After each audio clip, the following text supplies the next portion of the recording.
umurongo wa 15 n'uwa 16 aravuga ngo nta bakongeza itabaza ngo baritwikize intonga, ahubwo barishyira ku gitereko cyayo rikamurikira abari mu nzu bose. Abari ku muco wanyu ubonekera imbere y'abantu, kugira ngo babone imirimo yanyu myiza, bahere ko bahimbaze so mu ijuru. Amen.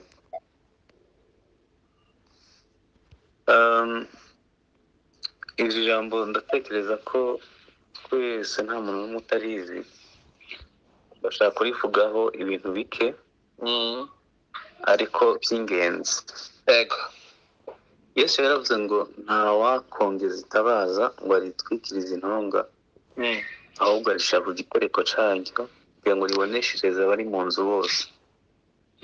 Aravuga ngo abari ku muco wanyu uboneshereza abantu bose kugira ngo bahere ko bahimbaze so mu ijuru, babitewe no kubona imirimo yanyu myiza. Amen. Ndaza kwifashisha buji kugira ngo twumve. Ngira ngo buji ni itara ryoroheje abantu bose bashobora kumenya. Yego. Ariko ntaravuga kuri yo, nagira ngo mbabwire ko icyo nifuje kubaganiriza ni uko twese twaremewe kumurika. Amen. Nicyo Imana yaturemeye, twaremewe kumurika, hanyuma kandi tumurikira abandi abari mu mwijima. Ntabwo mwakwibaza ko isi ituwe na miliyari hafi 9. Muri izo miliyari abantu bamaze kumurikirwa, bamaze kumva izina rya Yesu byibuze rimwe mu matwi yawe, ni miliyari 2. Yego. Hanyuma muri bo ama-Eglise evangelique, abo twita abavutse ubwa kabiri, ntibarenze miliyoni 500 ku isi.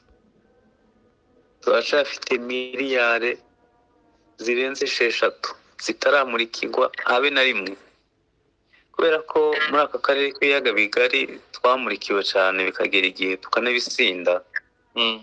Tuzi ko isi yose yamurikiwe, ariko ntabwo ariko bimeze. Yego. Nagira ngo nkwibutse ko nge nawe twaremewe kumurika kandi kumurikira abari mu mwijima. Mu buryo bw'ubumisiyoneri, aka karere k'ibiyaga bigari ntabwo bagafata nk'ibihugu by'abakristo, oya, ahubwo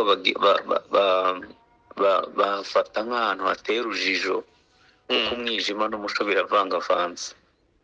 Yego. Niho hantu higanje ubupfumu, hakiganza amadini y'ubuyobe, nanone hakaba ariho n'ubukristo. Iyo urebye umwijima uhari, intambara zihahora, amacakubiri, impfu zidasobanutse n'ibindi bintu byinshi, wakwibaza ni gute umwijima urezisita kubana n'umuco gute? Yego. Ni ukubera ko bishoboka ko umuco uhari unyenyereza, atari urumuri rwaboneshereza abari mu nzu bose.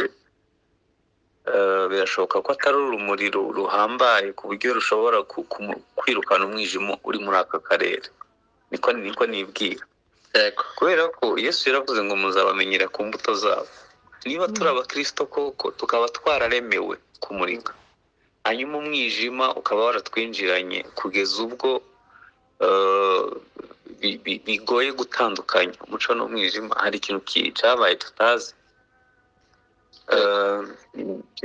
Byari impaka ndende, yenda tuzagira igihe cyo kubiganira, ariko ukuri kuhari ni uko umwijima urigaragaza cyane, kandi tunavuga ko twamurikiwe.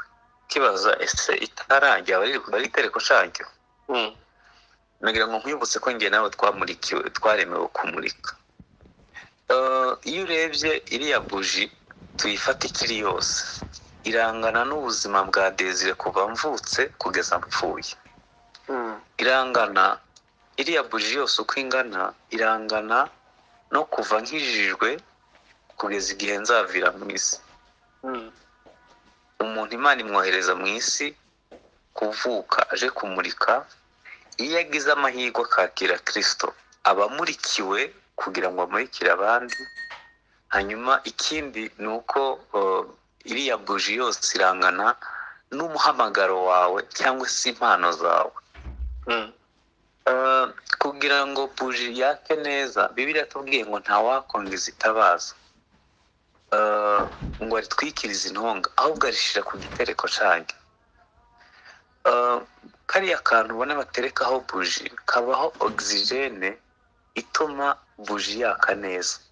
Nubwo uwo mwuka utagaragara, ariko ni imbaraga zifasha buji kutazima, ni imbaraga zifasha buji gukomeza kwaka nubwo haba hari imiyaga. Hari ukuntu umuyaga uza ukagira ngo akabuji karazimye, ukongera ukabona karegutse karatse. Ni ukubera ko hari ahantu gateretse hari ogisijeni ihava ituma akabuji gakomeza kwaka. Mu byahishuwe niba mwibuka, Yohana yabonye Yesu agendera hagati y'ibitereko by'itabaza yongeramo amavuta. Ikintu gitangaje rero, abantu benshi turashaka kumurika twaridetashije ku gitereko cy'itabaza, yani turashaka kumurika tutagihuye n'uwongeramo amavuta. Turashaka kumurika twaravuye kubereka muri aka karere k'ibiyaga bigari. Birasa nk'aho agakiza ari kiritiri, ni umuco gusa, ibintu twavukiyemo. N'uwanyweye inzoga araririmba, n'ufite abagore babiri rwose arabwiriza, kandi ari kuririmba bafite amavuta. Iyo umusanze ari araramya wagira ngo avuye mu ijuru ako kanya, kandi iyo yihereye hirya ashobora kwibaza niwe, umwijima ugahita uza kandi yari ari haramurika. Ikibazo ni kimwe gusa, ni kubera ko abantu benshi bitandukanyije n'igitereko cy'itabaza. Abantu benshi bavuye ku gitereko cy'itabaza kumurika, baravuye ku gitereko cy'itabaza. Bijya bintangaza ukuntu abantu bashaka amahoro, bashaka ibyishimo, bashaka kugubwa neza, baritandukanije n'Imana ibitanga. Umuntu akaba atagisabana n'Imana, badaherukana nayo, hanyuma agashaka gukomeza kumurika yavuye ku gitereko cy'itabaza. Ntabwo bishoboka. Niba ushaka gutanga urumuri rwa nyago, nabonye n'Abashinwa basigaye barukora, basigaye bakora ibintu bijya kumera nka buji, ushyiramo udupire, hanyuma utabizi aribwo bwa mbere ubibonye wagira ngo ni buji bacanye, kumbe ni inkorano. Abantu basigaye bafekinga ibintu bijya gusa n'urumuri, ibintu bijya nko gusa, ariko mu by'ukuri bitari urumuri. Yesu yavuze ngo ntawakongeza itabaza kugira ngo aritwikirize intonga, ahubwo arishaka ku gitereko cyayo ngo riboneshereze abari mu nzu bose. Niba dushaka kumurika kugira ngo twirukane umwijima, mureke tugaruke ku gitereko cy'itabaza. None se ahubwo ogisijeni tuzayikurahe? Ni izihe mbaraga zizadufasha kumurika niba tutagumye ku gitereko cy'itabaza? Ibyo Yesu yabivuze mu magambo yoroheje, yaravuze ngo muzabamenyera ku mbuto zabo. Ntabwo bazamenya ko nabwirije, ntabwo bazamenya ko twaririmbye, ntabwo bazamenya ko twitwa amazina aremereye mu rusengero. Bazatumenyera ku mbuto zacu. Hanyuma imbaraga zihesha buji kumurika ni uko iri ku gitereko cy'itabaza. Icyo ni icya mbere. Icya kabiri, iyo buji imurika kuriya kuntu ishonga, navuze ko mbigereranye n'ubuzima bugenda bushira, kuko naremewe kumurika, ariko ahandi hari abandi. Mwese muzi imva z'abamisiyoneri muri Kongo no mu Rwanda aho ziri turahazi, i Burundi aho ziri turahazi. Abantu bitangiye ubutumwa bwiza, baramurika, igihe cyabo kirarangira, Imana irabasarura. Ibyo ari byo byose, hari igihe nagenewe cyo kumurika, nikirangira ubuzima bwanjye buzarangira. Iyo ubuzima buri kurangira rero, uko umurika buji ishonga ishira, ntekereza ko nubwo itavuga ariko irababara. imbaraga zitera buji kumurika, icya mbere ni uko iri ku gitereko cy'itabaza, icya kabiri ni uko yihanganira umubabaro kugira ngo ikomeze imurike. Mu kwihanganira umubabaro, abantu bose bamuritse, bose baciye mu mibabaro. Duhere kuri Yosefu. Yosefu yahawe isezerano ryo kumurika, arota ayoboye se na nyina, imiba imwunamira, inyenyeri n'ukwezi bimwunamira. Hanyuma murebe umubabaro yaciyemo kuva aho yari ari kugera muri Egiputa, ni ibirometero birenze 1000 ukoresheje vore y'indege. Ni urugendo rw'ukwezi ku muntu azi kugenda mu butayu. Iyo hashushe haba munsi haba hejuru ya dogere 50, iyo hakonje haba munsi ya 0. Ntabwo yagiye n'imodoka nshuti, yagiye ahambiriye, ari umugurano, umuntu utagira agaciro. Umwana w'imyaka 16 yafunzwe imyaka hafi irenze 12, ari muri gereza. Yagiye afite 16, amurika afite 30. Umubabaro wose niwo watumye amurikira ibihugu 120, kuko Egiputa y'icyo gihe yari yampire. Yabwiye bene se ngo kubwanyu mwashatse kungirira nabi, ariko Imana yarabihinduye ngo ikize abantu benshi be gupfa. Haleluya. Iby'Imana iducishamo ntabwo itwanga, ibigira ngo tumurike.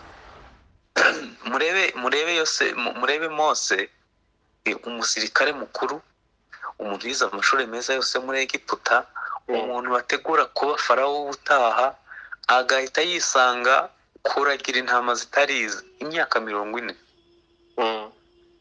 Muri bwa bukonje navuze, muri bwa bushuhe navuze, aba mu ihema aragiye intama zitarize. Mu by'ukuri ntabwo bikwigwa mu mutwe, ariko hari igihe byageze Imana iramubwira ngo nkugize nk'Imana kuri farawo.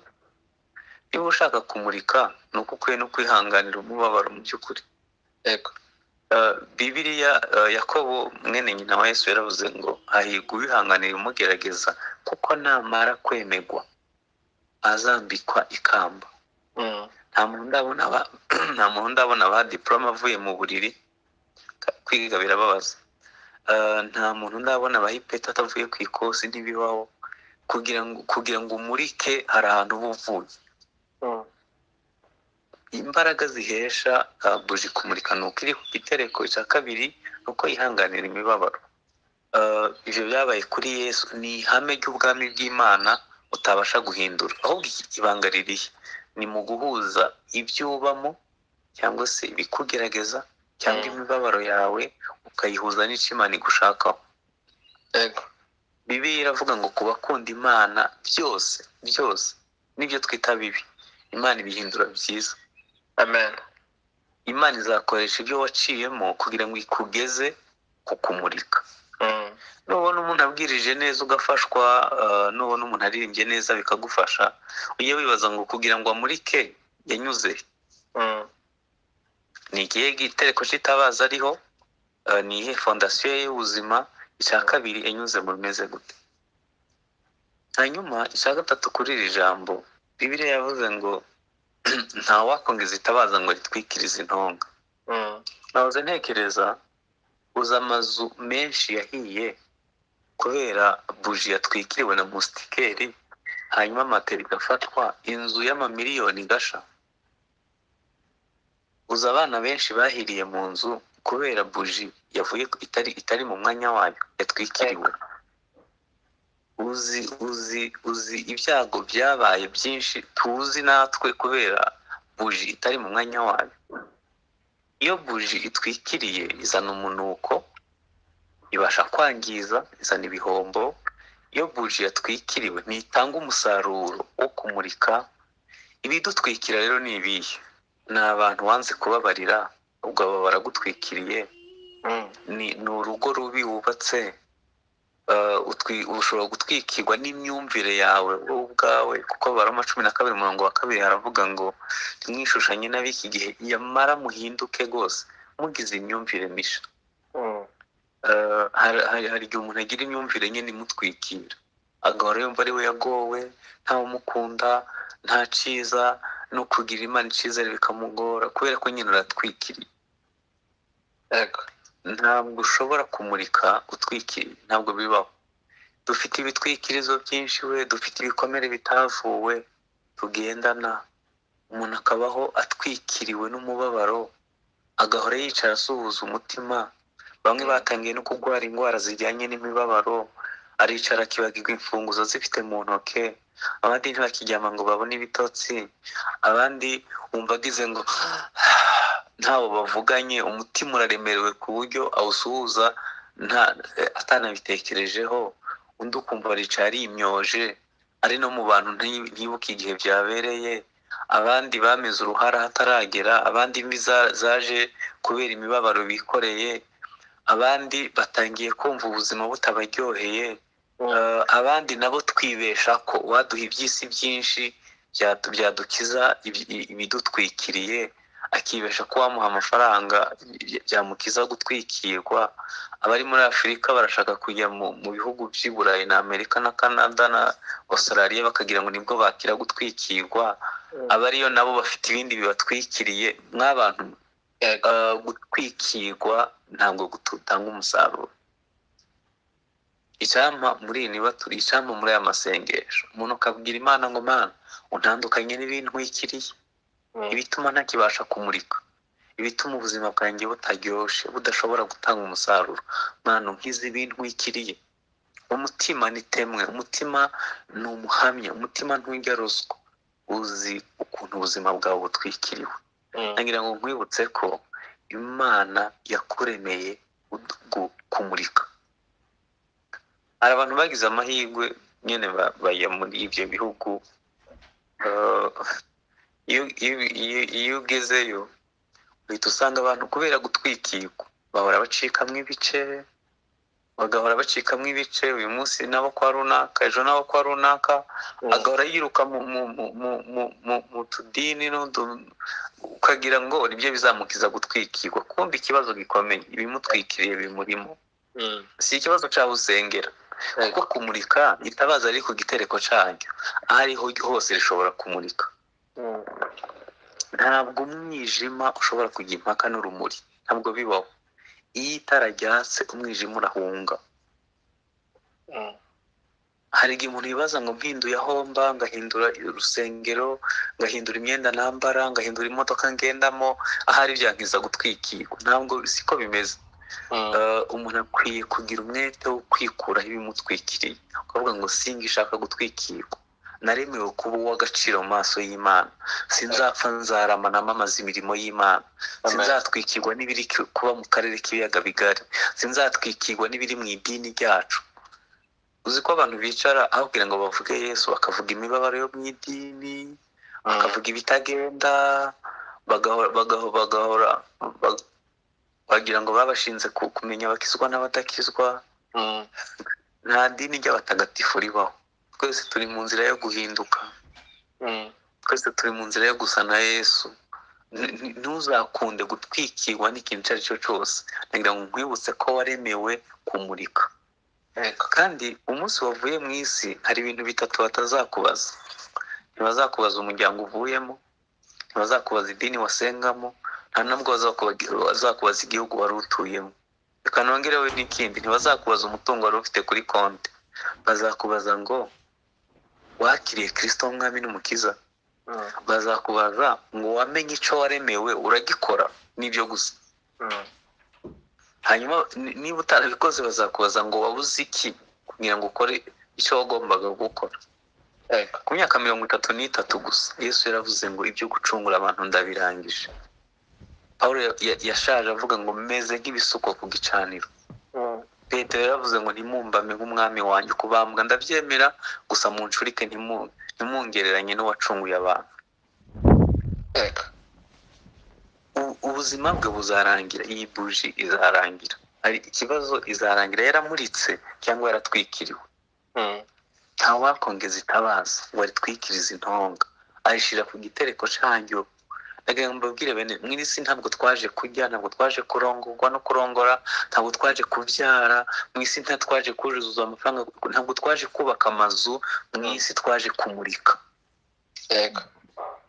Ikintu kimbabaza buri munsi ni ukureba ukuntu umwijima urushaho kwiyegeranya. turi mu bihugu abitwa abakristo barenze 80%. uyu mwijima urava he ko twitwa ko twamurikiwe? birashoboka ko Yesu yatwakirije ariko twebwe tukazimya, kubera ko ku munsi wa Pentekote Bibiliya iravuga ngo buri muntu wese bamubonyeho ikirimi cy'umuriro. Ni nkaho yaravuze ngo ngewe ndakwakirije ariko dukwi two kwenyegeza uzadushake. Bene Aroni barajimije bazimya umuriro ku gicaniro hanyuma barapfa. Imana iravuga ngo abwira Mose ngo ntujye ku kiriyo, navuze ngo kwera kwanjye kuzagaragarira mu banyegera. Amen. Bishwe nuko bazanye umurahurano w'Imana uramanuka urabica.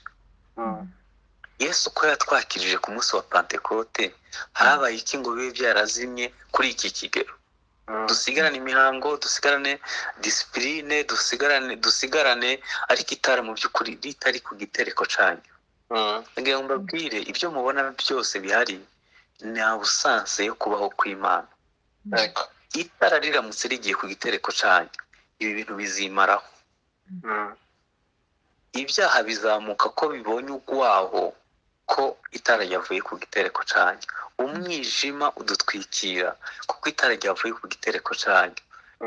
Igihe rizaba rimurika riri ku gitereko cyanyu, nta kizabuza, nta mpamvu n'imwe izatuma tutamurika. Nta wakongeza itabaza ngo aritwikirize intonga ayishyira ku gitereko cyayo kugira ngo rirusheho kumurika, rimurikire abari mu nzu bose.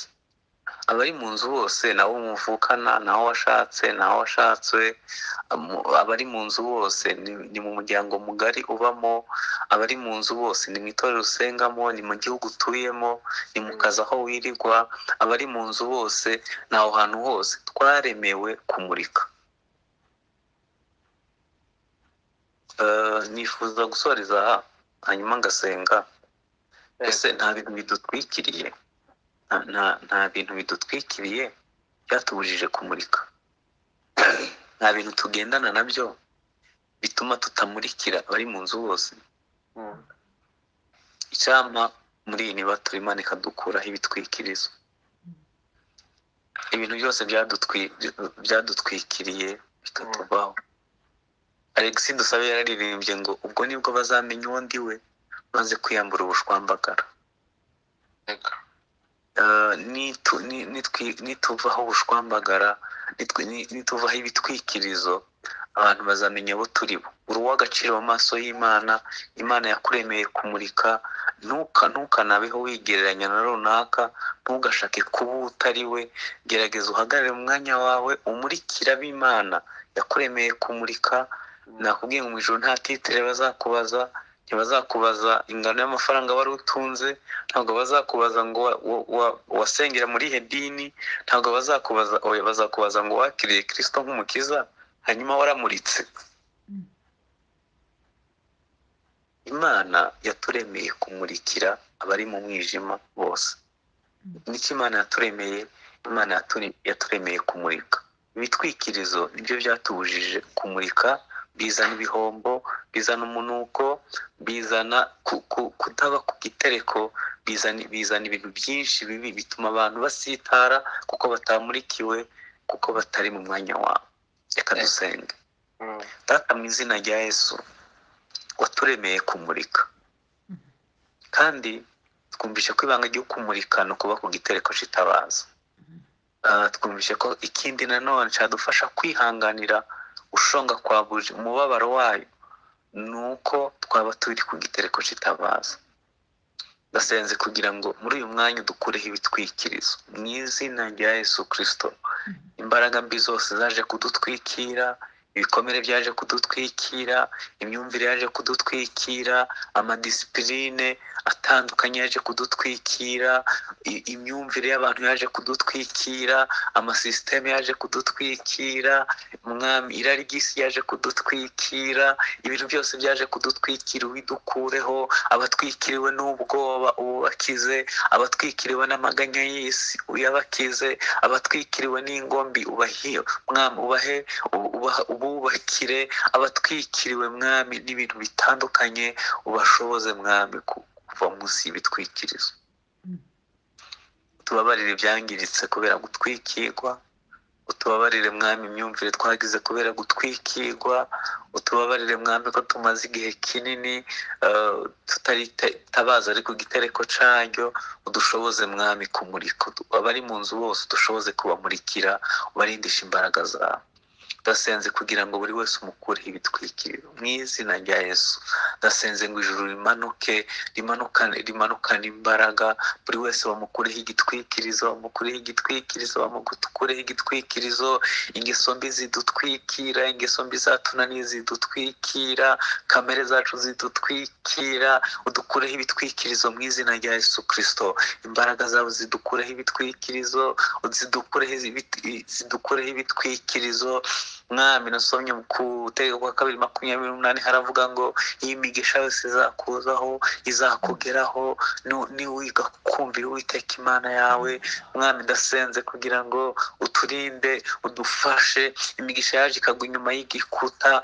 Mwami, imbaraga watwohereje, ububyutse watwohereje n'ibindi byose utwifuzaho bikaba tudashobora kubyaccessinga. Ndasenze kugira ngo uduhuze nabyo, uduhuze n'umugisha waduteguriye, uduhuze n'ububyutse wavuze, uduhuze n'imigambi yawe, uduhuze n'ibyo tugambiriraho. Mwami, turarambiwe kuba munsi y'ibitwikirizo, twarahabaye turiganyira, twarahabaye mwami tubaho ubuzima utishimira. Mana, dukure munsi y'ibitwikirizo mu izina rya Yesu Kristo. Dukure munsi y'ibitwikirizo. Umwuka wera ko wawutanze ku buntu, umwuka wera ko wawutanze ku bantu bose, kuko twabaho dutwikiriye. Udukure munsi y'ibitwikirizo mu izina rya Yesu Kristo. Ndasenze ngo imbaraga zawe zikureho ibitwikirizo, uyu mwene data ibyo ari harakubwira azinanye neza n'umutima we ko byamutwikiriye, ubikuzeho imbaraga zawe. Icyamuko turaha twese tukamurika, buri wese ahari wese akabamurika. Rafiki yangu wewe katika safari ya